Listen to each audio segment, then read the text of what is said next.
Vamos lá, vamos juntos aqui perder o medo das audiências, hein? Vamos trabalhar esse assunto que é muito importante. Então nós temos, dentro do sistema processual civil, para o advogado, advogada que advoga na área do direito civil, do direito imobiliário, do direito do consumidor, nós precisamos entender muito, para poder explicar para o nosso cliente, para poder ganhar os processos, ou defender os nossos clientes. Nós precisamos explicar muito bem que nós temos no sistema processual as provas. Dentro dessas provas, nós precisamos saber o que a gente tem na mão. O nosso cliente precisa saber o que tem na mão até para nos ajudar. Então vamos lá. No sistema processual civil, na advocacia civil, na advocacia do direito do consumidor, na advocacia contra bancos, na advocacia imobiliária, na advocacia do direito médico, nós temos que entender que nós temos duas provas. Ah, professor, mas eu li um livro uma vez, que era a teoria das provas, 400 provas, eu li um livro também, um livro da teoria das provas em francês. Não. A prática do dia a dia da advocacia é muito diferente da teoria. E na prática, nós temos, segundo o Código de Processo Civil atual, duas provas. Acabou, você não faz mais confusão. De forma didática, até para explicar para o seu cliente. Duas provas. De um lado, nós temos as provas documentais. Documental em sentido estrito, tudo que eu consiga pegar. Tudo que eu consiga pegar, prova documental em sentido estrito. Uma foto, prova documental em sentido estrito. Um contrato, prova documental em sentido estrito. Uma escritura pública, prova documental em sentido estrito. Uma faca, prova documental em sentido estrito. Uma taça de champanhe que eu dei já de exemplo. Taça de champanhe que o sujeito pôs no bolso, caiu e morreu. Né? É uma prova documental em sentido estrito para o processo civil também. Tudo que eu consiga pegar, que eu consiga ver, um computador, um pendrive, um pneu, um carro, uma moto, um papel, um contrato, um recibo, um WhatsApp, uma conversa, um e-mail, é prova documental em sentido estrito. A segunda prova documental que nós temos é a chamada prova documental pericial. Pericial. Não tem uma ordem lógica, pericial. O juiz, o Poder Judiciário vai chamar, vai convidar um perito, vai nomear um perito. Quando eu apresento uma prova técnica, é assistente técnico. Só é prova pericial quando o perito é convocado pelo juiz. Lembrando que não existe a profissão de perito. Perito ele é perito quando ele é convidado ao juiz, à juíza. Nós temos as exceções, perito da Polícia Científica, da Polícia Ambiental, da Polícia Federal, mas no Poder Judiciário não existe um perito que seja cargo. Né? Você está prestando o serviço de perito. Por isso tem muita gente por aí que dá cartãozinho. Meu cartão aqui, eu sou perito, está escrito aqui. Mas isso não existe, né? Ninguém se auto-intitula perito. Ah, professor, mas o pessoal se auto-intitula tudo, até presidente, né? Até pastor, concordo, mas perito não. Perito tem que ser convocado pelo Poder Judiciário. Vamos lá. Quando nós falamos aqui, então, da prova documental, existe a prova documental em sentido estrito, você já sabe o que é, tudo que é palpável. Prova documental 2, pericial, um laudo técnico, um laudo pericial. O Poder Judiciário que vai convocar. Prova documental 3, inspeção judicial. Eu posso pedir que o juiz, uma juíza, vá até o local para olhar, para ver, para checar. Normalmente não vai oficial de justiça, mas eu posso pedir uma prova importante em muitas ações. E a quarta prova documental que nós temos é a prova da ata notarial. O CPC atual classificou muito bem que a ata notarial é uma baita de uma prova muito importante. Porque eu consigo, numa situação de ofensas, crime de difamação, calúnia, eu consigo provar através de um serviço prestado pelo tabelião de notas, que vai lavrar uma escritura pública de ata notarial probatória. Não é um serviço barato, né? É um serviço caro, não diria caro no sentido do cartório cobrar, mas é um serviço que poderia ser um valor menor, mas infelizmente é uma realidade, às vezes o cartório tem que fazer diligência, é caro, no Brasil é caro. Os emolumentos, já fizemos serviço de ata notarial com algumas folhas que deu R$3.000.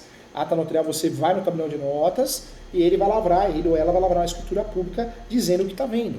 É muito utilizado nas ofensas via Facebook, Instagram, as redes sociais, né?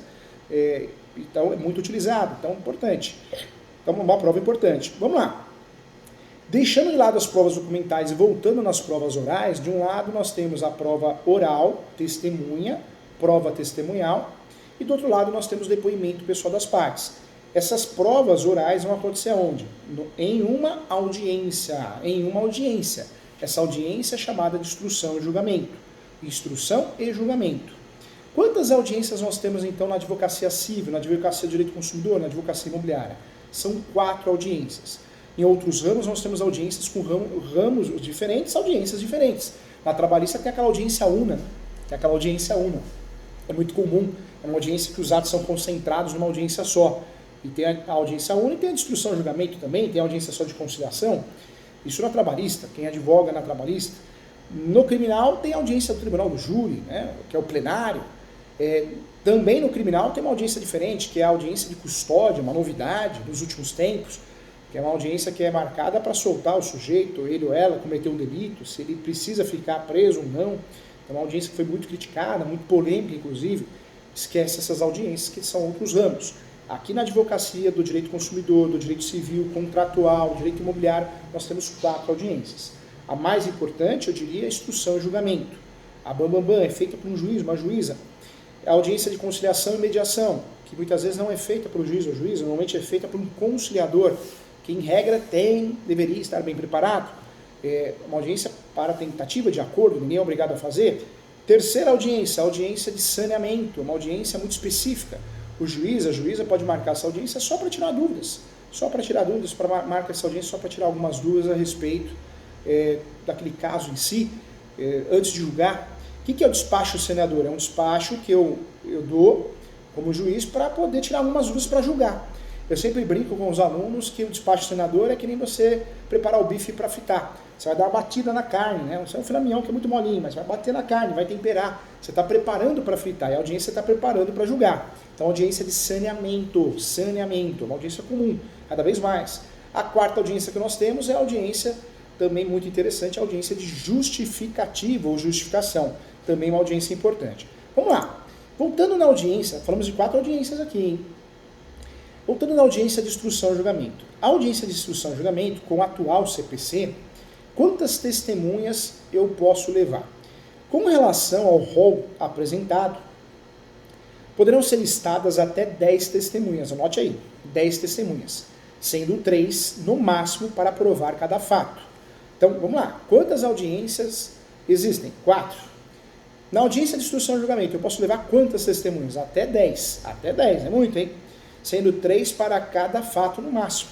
O juiz poderá limitar o número de testemunhas a ser arrolado também, conforme a complexidade da causa dos fatos individualmente considerados. Então, outro ponto importante que eu queria falar com você. Quando nós falamos aqui da prova testemunhal, o que eu preciso saber? Então, a audiência de instrução e julgamento é lá que eu vou apresentar essas provas. Eu preciso também... O que é essa prova testemunhal? Uma das provas mais importantes também. Nem todo processo a gente usa a prova testemunhal. A prova testemunhal é um meio probatório previsto no Código de Processo Civil, através do qual um terceiro alheio à causa, não pode ser parente, não tem que ter os requisitos, né? Não pode ser inimigo também, nem amigo nem inimigo, é chamado para depor em juízo e fornecer informações sobre o caso em discussão. Dessa forma, ela é obtida por conta de um relato prestado por uma pessoa física que presenciou um determinado fato, tem conhecimento dos fatos, e isso vai ocorrer em uma audiência designada para tal finalidade. O que é importante saber?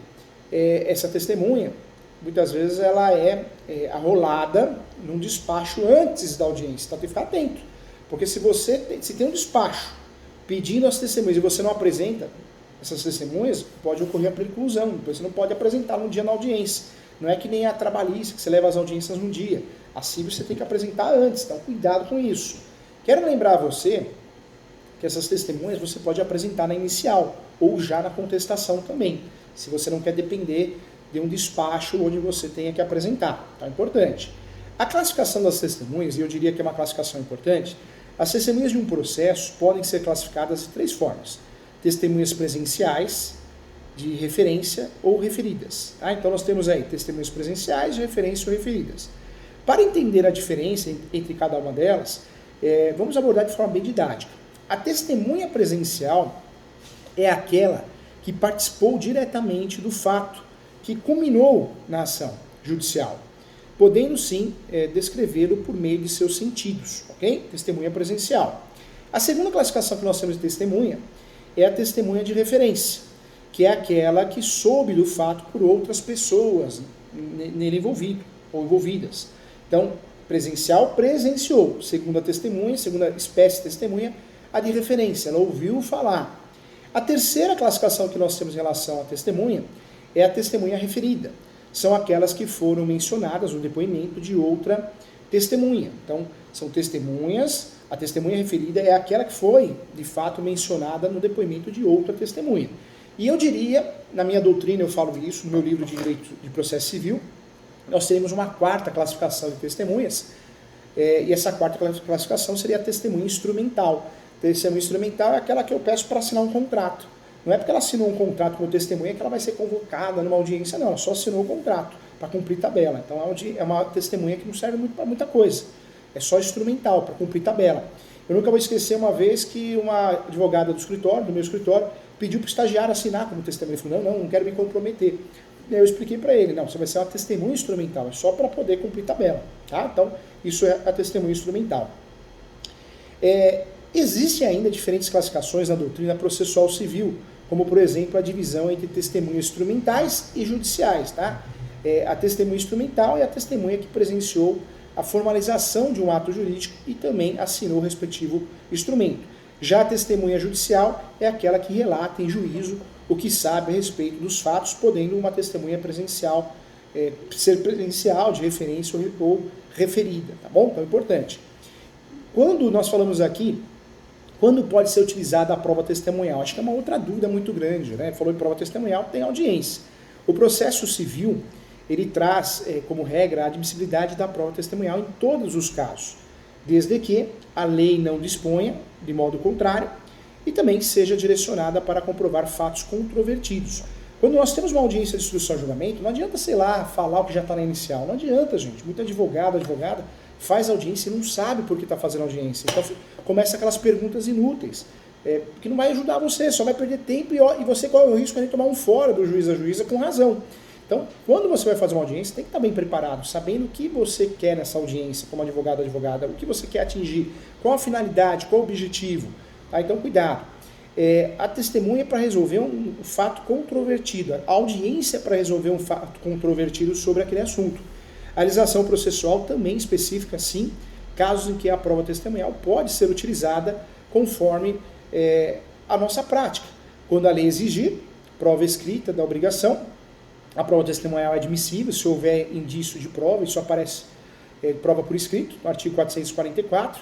Quando o credor também não pode ou não podia, por questões morais ou materiais, obter a prova escrita da obrigação, isso aparece no 445 do Código também.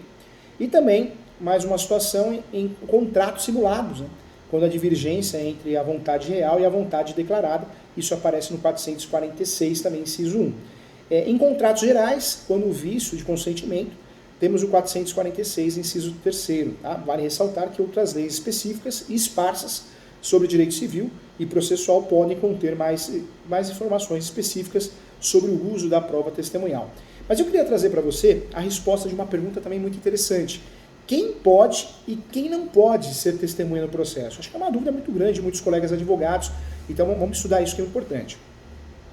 O artigo 447 do Código de Processo Civil define como regra que todas as pessoas podem ser testemunhas no processo, exceto as incapazes, anotou aí? Incapazes, as impedidas ou as suspeitas. Mesmo diante da exceção legal, o Código permite que, de forma excepcional e caso necessário, o juiz poderá, sim, admitir o depoimento das pessoas menores. Então, uma exceção à regra, impedidas ou suspeitas. Isso aparece no artigo 447, parágrafo 4º. Então, não vai ser ouvido como testemunha, mas como depoente, tá bom? Se for este o caso, os depoimentos serão prestados sem compromisso e o juiz irá atribuir o valor que achar que a prova possa merecer, ok? Para compreender quem são as pessoas que se encaixam nessa exceção legal, ou seja, as que não podem depor como testemunha, vamos fazer um rol aqui. Pessoas incapazes. São consideradas incapazes aquelas definidas pelo artigo 447, parágrafo 1º do Código de Processo Civil. Interditados por enfermidade ou deficiência mental, aqueles ao tempo do fato não podiam determiná-lo por conta da sua enfermidade ou retardamento mental, aquela que ao tempo do depoimento não está devidamente habilitado a transmitir percepções, aquele que tiver menos de 16 anos, e o cego e o surdo quando a ciência do fato depender do sentido que lhes falta. Também é importante falar sobre isso. Em relação às pessoas impedidas, eu quero trazer para você que são consideradas impedidas aquelas pessoas definidas pelo artigo 447, parágrafo 2º do Código de Processo Civil. O cônjuge, o companheiro, o ascendentes, o descendentes, em qualquer grau, o colateral, até o 3º grau, inclusive, né? E de qualquer das partes, por consanguinidade ou afinidade, salvo se interesse público exigir, ou tratando-se de causa relativa ao estado da pessoa, não se pode obter outro modo à prova, tá? Aquele também que é parte na causa também não pode. Aquele que intervém em nome de uma outra parte, seja tutor, representante legal, advogado ou outra, que assistam ou tenham assistido as partes também. O advogado não pode ser testemunha, hein? Advogado e testemunha não dá. Pessoas suspeitas, já é uma outra classificação. São consideradas suspeitas aquelas definidas no artigo 447, parágrafo 3º do CPC. Suspeitas é o inimigo da parte ou seu amigo íntimo, e aquele que tiver interesse no litígio também são consideradas pessoas suspeitas também, então é importante. Quando a testemunha válida não é obrigada a depor, acho que é uma outra dúvida também. Existem casos em que uma testemunha válida, ou seja, não se enquadra na exceção legal de incapaz, impedido ou suspeita, poderá recusar o depoimento sim. As hipóteses estão previstas no 448 do Código de Processo Civil, quando os fatos lhe acarretam grave dano. Também quando os fatos acarretam grave dano ou o cônjuge, o companheiro e seus parentes também, consanguíneos e afins, em linha reta ou colateral até 3º grau. Quando por estado ou profissão deva guardar sigilo sobre os fatos, também não pode depor.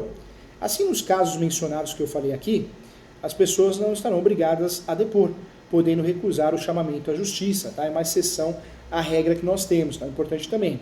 Em relação aos direitos e deveres das testemunhas, isso também é importante falar. Tudo que nós estamos conversando aqui, é importante o advogado, a advogada, instruir as partes que vão prestar depoimento pessoal e também as testemunhas. É fundamental para que você consiga fazer uma audiência. A atuação da testemunha em juízo é considerada serviço público, tendo em vista, gente, a sua relevância para o desenrolar de um processo. Dessa forma, eu quero trazer para vocês que as testemunhas estão amparadas legalmente por direitos e deveres, os quais você pode conferir no que eu vou falar. Preste atenção aqui no que eu vou falar. Primeiro, acho que foi mais didático, os deveres das testemunhas. Eu diria que o dever da testemunha é comparecer em juízo, sempre que intimada, sem justo motivo, ela não pode deixar de comparecer. Caso não cumpra o chamado judicial, ela será conduzida e responderá pelas despesas decorrentes da condução e do adiamento. A testemunha também tem o dever de prestar depoimento, o qual decorre do dever genérico de colaborar com a justiça para descobrir a verdade. As exceções desse dever são os casos em que a testemunha válida não é obrigada a depor, os quais já foram mencionados anteriormente também na nossa aula aqui. Além disso, guarde isso, a testemunha também tem o dever de dizer a verdade, prestando compromisso com tal finalidade no início da sua inquirição.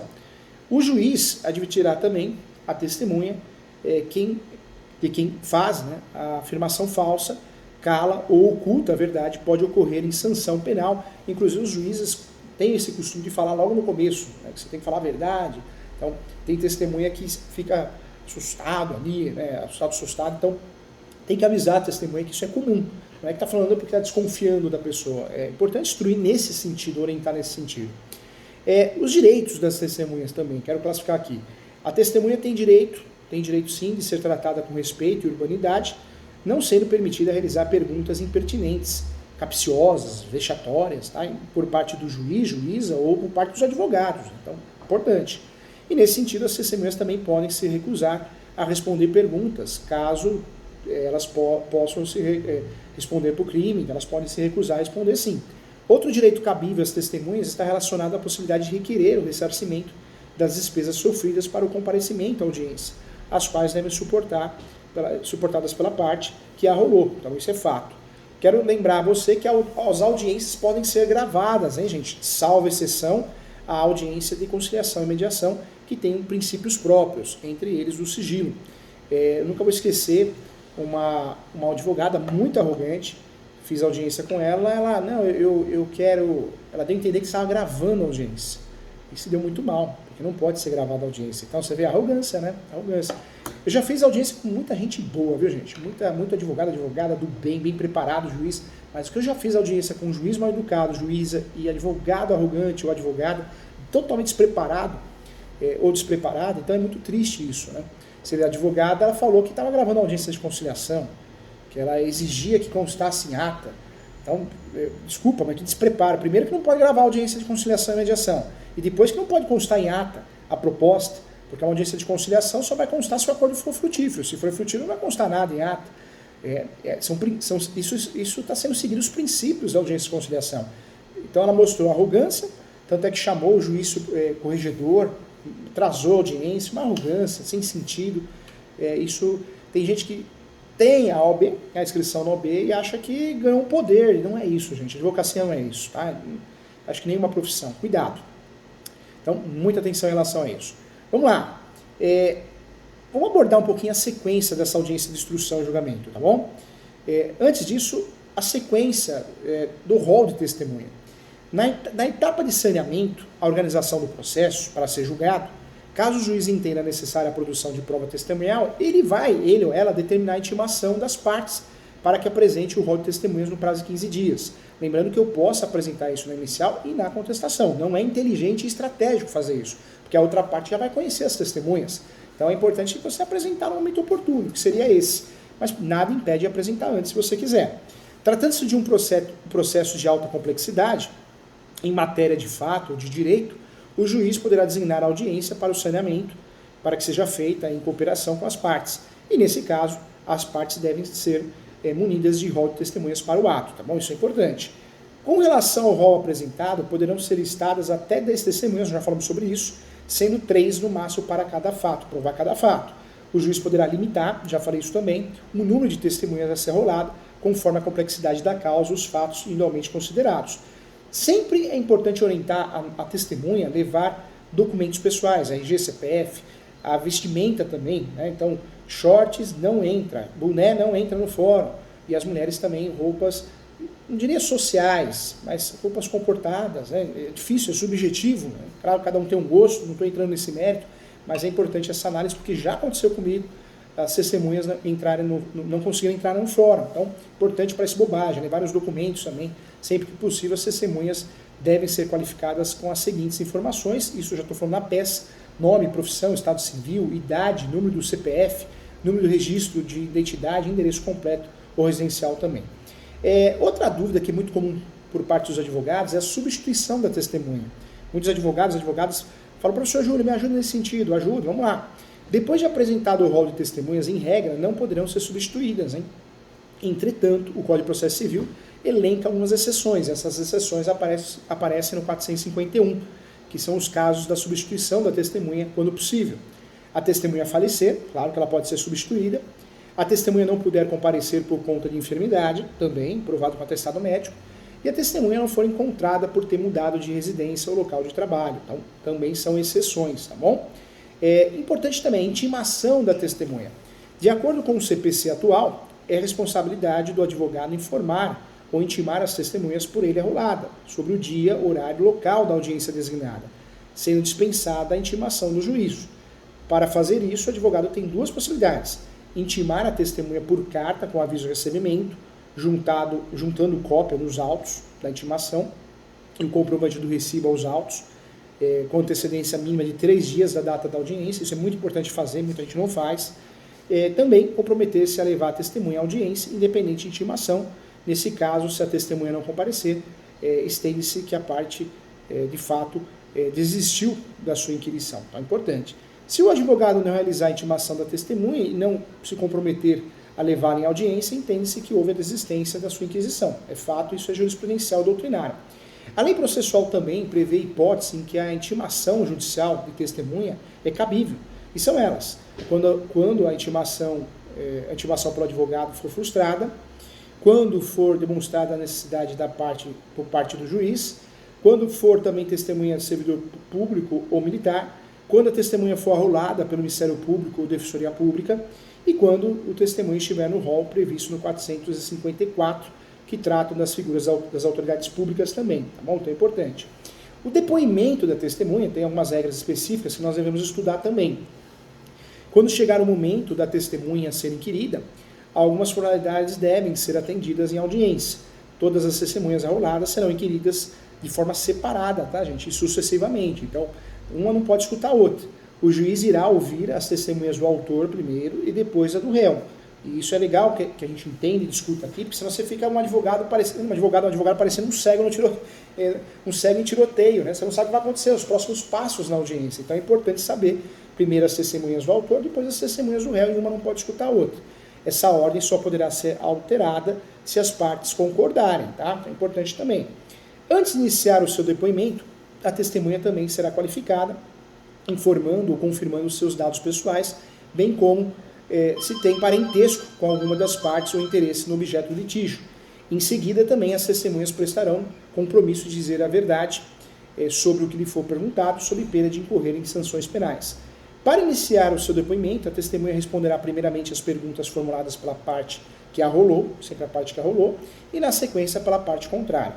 Vale destacar também que o juiz, a seu critério, poderá inquirir as testemunhas antes ou depois da aquisição das partes, ok? Então é fato.